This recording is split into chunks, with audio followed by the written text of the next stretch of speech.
एक चेतावनी दे, अभी पंचायत की चुनाव होना है। अगर सरकार समय रहते हमारी बात को नहीं मानी तो हम सब पंचायतों में जाएंगे और सरकार के विरुद्ध प्रचार करेंगे।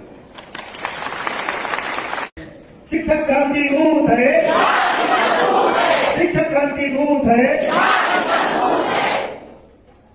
हमारे सहायक शिक्षक बीएड धारी समस्त आंदोलनरत क्रांतिकारी साथियों को मैं सादर नमन करता हूं कि आप लोगों ने अपनी मांगों को लेकर इतने साहस, इतना धैर्य और इतना त्याग घर परिवार को छोड़कर यहां उपस्थित होकर अपने जायज मांगों के लिए संघर्ष कर रहे।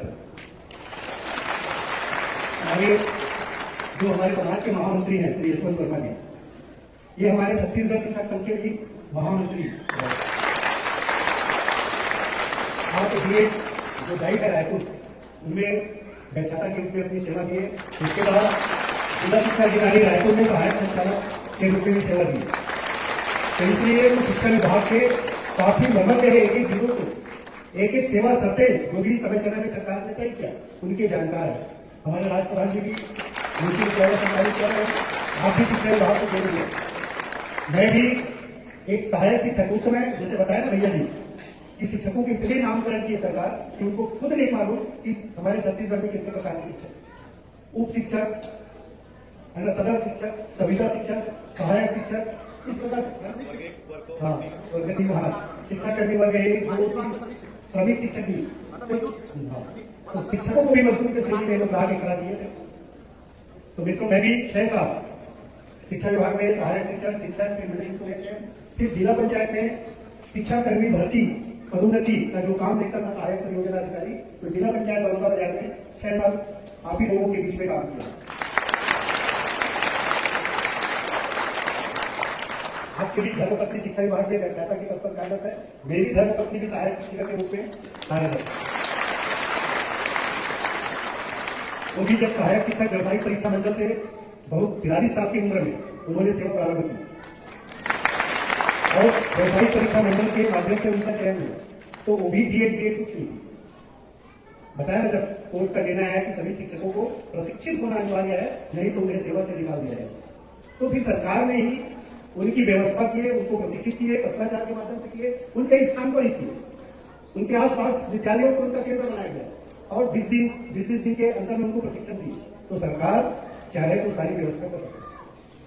हमारे साथ में कुछ उप शिक्षक युक्त हुए थे, उनको 1 महीना 2 महीना बाद निकाल दिए थे और 15-20 साल बाद उनका जो कोर्ट प्रकरण चला और उनकी नियुक्ति हुई। हमारे छत्तीसगढ़ शिक्षक संघ आदरणीय चंद्रभूषण शर्मा जी थे उस समय महामंत्री और बाद में प्रांताध्यक्ष हुए और शिक्षा आयोग के अध्यक्ष हुए। अभी 20 साल पहले उनका रिटर्न हुआ। तो ऐसे संघर्ष अगर हम करते रहेंगे तो निश्चित रूप से सफलता हमको मिलेगी।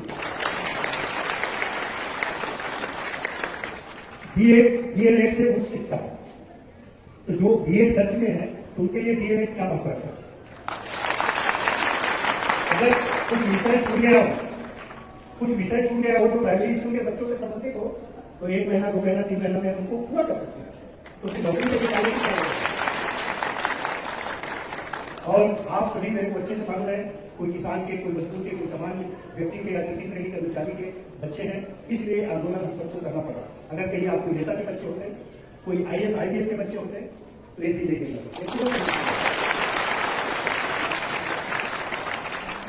आप संघर्ष करते रहिए, सफलता आपके कदम चुनेगी। मैं आश्वासन देता हूं और संघर्ष आपका सफल होगा जब इसको पूरा होगी।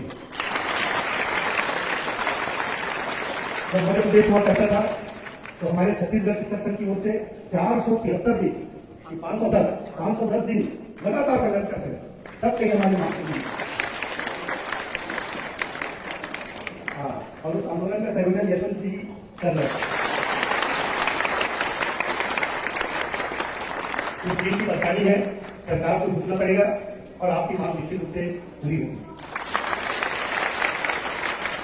बस आप लोग जो सरकार को हम चेतावनी दे रहे हैं कि शिक्षक जब भी मैदान में आया है, समाज के बीच में आया है, तो उन्होंने कुछ न कुछ परिवर्तन किया है और क्रांति हुआ है।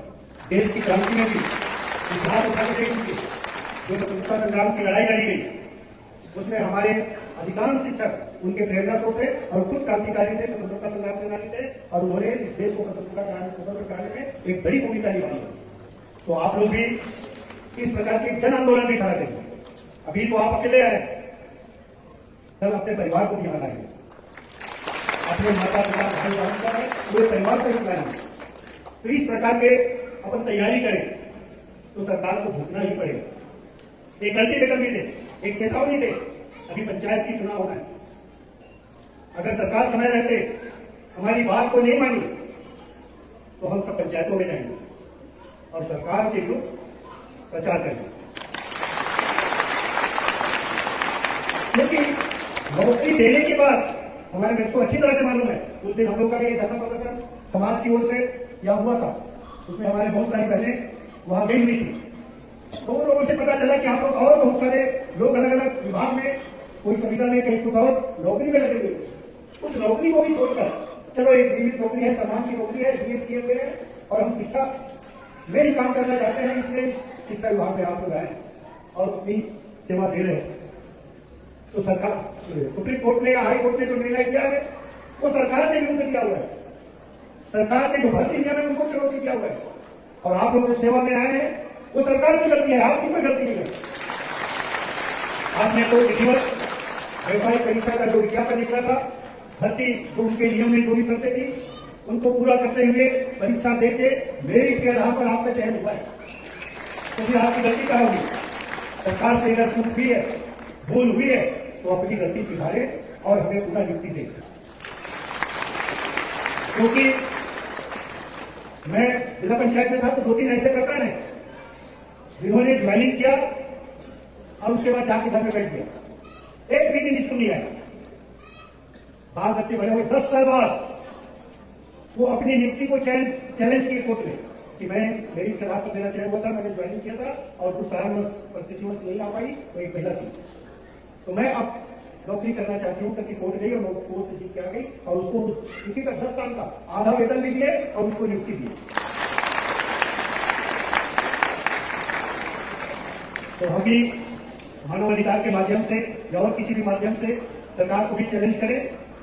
हमारी नियुक्ति हम लोग परीक्षा पास करके और पूरी योग्यता के साथ इस भर्ती में हम सिलेक्शन हुए थे, चयनित हुए थे, इसमें हमारी कोई गलती नहीं है। सरकार को हमारी एक लिए व्यवस्था देनी पड़ेगी और व्यवस्था क्या हो सकती है? एक तो हमारे शिक्षक के, आप लोग सहायक शिक्षक में काम कर रहे थे तो हमारे शिक्षक के 1000 पद खाली है, ठीक है, सहायक शिक्षक नहीं तो हम उसी वेतन मान में मिडिल स्कूल में भी पढ़ाने के लिए हम तैयार हैं, उसी वेतन में 5 साल बाद आप शिक्षा पढ़ने में रास्ता निकालिए, पूरे मिडिल स्कूल खाली है, कहीं 1, कहीं 2, कहीं 3 ऐसे शिक्षक राज्य में तो कई जगह शिक्षक भी नहीं है, तो वहां आपका उपयोग करना चाहिए। लेकिन सरकार को कौन समझाए? अभी पता चला कि कोई समिति भी बना रही है, जबकि वो समिति 3 दिन बाद एक सप्ताह से ज्यादा समय नहीं करेगी। अब वो खींचना है तो एक समिति का गठन कर महीनों रखने रखने की उनकी इच्छा।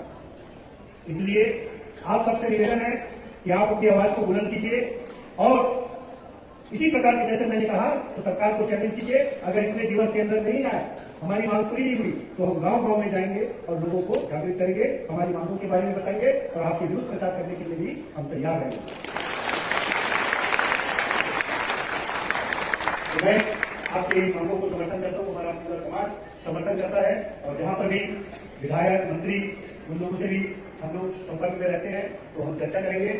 और अभी हम लोग संगठन मंत्री से ही मिलने के लिए आए हुए थे, अभी राष्ट्रपति का दौरा हुआ तो लोग ग्लास को निकल गए, नहीं तो आपके मांगों के बारे में भी हम लोग चर्चा करते। और क्योंकि जो अभी छत्तीसगढ़ का सरकार है, मंत्री मुख्यमंत्री तो बने हुए लेकिन उनकी कंट्रोल दूसरी जगह,